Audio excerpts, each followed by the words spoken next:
ဟုတ်ကဲ့ဒီ AnyDesk software ပေါ့ AnyDesk ကတော့ကျွန်တော်ဒီ remote သုံးတဲ့ software လေးဖြစ်ပါတယ်အဲ့မှာဆိုကျွန်တော်ပထမဆုံးအနေနဲ့သူ့ကို download မယ်ဆိုရင်ကျွန်တော်တို့ဒီ Chrome ပေါ့ Chrome ဖြစ်ဖြစ်ပါဖြစ်ပေါ့ဒီ browser တစ်ခုကိုကျွန်တော်တို့ဝင်လိုက်လို့ရတယ်အဲ့မှာဆို browser တစ်ခုဝင်လိုက်ပြီဆိုကျွန်တော်ဒီမှာ AnyDesk ဆိုပြီးရိုက်လိုက်AnyDesk for Windows ဆိုပြီးရိုက်လိုက်အဲ့မှာဆိုကျွန်တော်အပေါ်ဆုံးမှာကြာလာတဲ့ link ကိုကျွန်တော်တို့ဝင်လိုက်ဝင်ပြီးပြီဆိုရင်ကျွန်တော်ဒီမှာ download နောက်ဒီမှာ Windows ဆိုရွေးမယ်နောက်ပြီးကျွန်တော် download နောက် download နောက်ဆိုသွားလိုက်သွားပြီဆိုဒီမှာကျွန်တော်တို့ auto down သွားတယ်ပေါ့down သွားဒီကောင်လေးပြည့်ပြီဆိုရင်ကျွန်တော်ဒါ install လုပ်ရပါ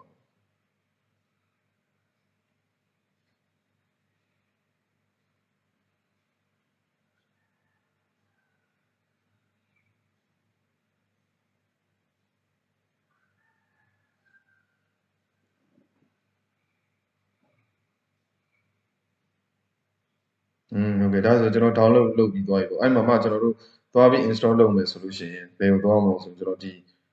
computer တွေကနေဒီမှာဒီ computer တွေကနေ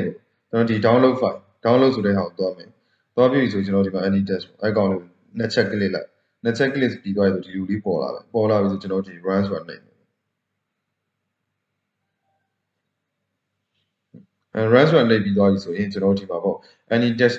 install AnyDesk ဆိုပြီးinstall AnyDesk on this device ဆိုပြီးအဲ့ဟာလေးကိုကျွန်တော် click လိုက်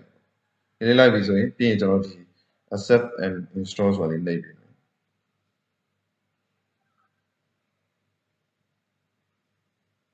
ဟောဒါဆိုရင်ဒီဟာပြီးသွားပြီဆိုကျွန်တော်ဒီ discover version 8ဆိုတာလေးနှိပ်ပြီ